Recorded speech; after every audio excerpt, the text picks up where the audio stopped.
So culturally, and also within our maternity care system, when you enter the hospital, or when a character on TV enters the hospital to give birth, where do you normally see them?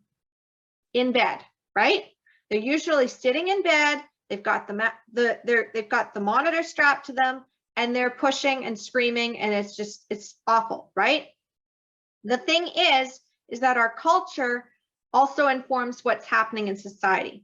And sometimes what they do is they take this mainstream culture, and then you grow up seeing that, and you automatically assume that you need to birth on the bed and you need to stay in bed. And then what do? You go into the hospital and you see that this bed is right in the middle of the room. So naturally, your instincts are to go to the bed because that's where they're directing you.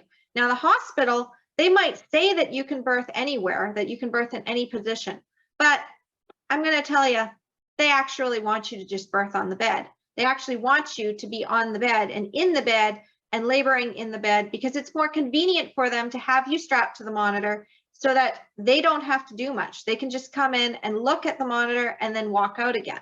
They can just come in, they can do the vaginal exams, and then they can walk out again. They can come in, put in the Pitocin and the IV drip, and then walk out again. It's convenient. Remember, the medical system is designed for efficiency. It's a business. It has always been a business. It was designed to be a business and designed to be efficient, because who created that medical system? It was men. And it was before we had the ability to vote. It was before we had the right to even be seen as people.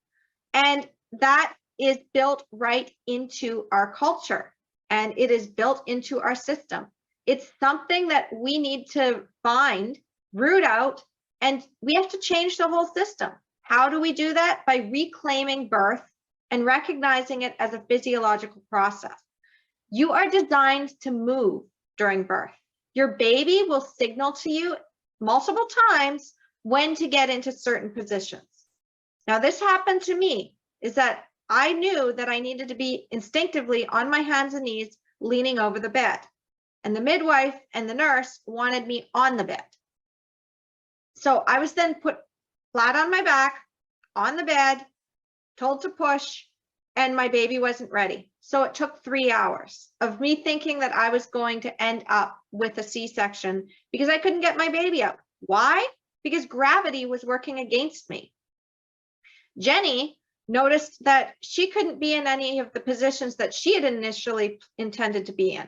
She had wanted to catch her own baby, and technically she did, but she needed a little bit of help, because while she had been laboring on the toilet for most of her labor, thinking that she had wanted to be lying on her side or hands and knees, but baby just wanted her up. So nothing else was working. She needed to be upright. So she had to be upright on the toilet. And then when it came to the actual birth, she was standing. She was standing as her baby was coming out. So your body is instinctively going to tell you which position to get into. Now, in a rare circumstance, you might feel more comfortable on your back, might. But oftentimes you're going to be on hands and knees, you're going to be on your side, you're going to be leaning over things, you're going to be squatting down, you're going to be upright, you're going to be leaning over the toilet backwards. You're going to find something that works for you. And that's going to be a more comfortable position. You'll be able to see how your body is working to move that baby down.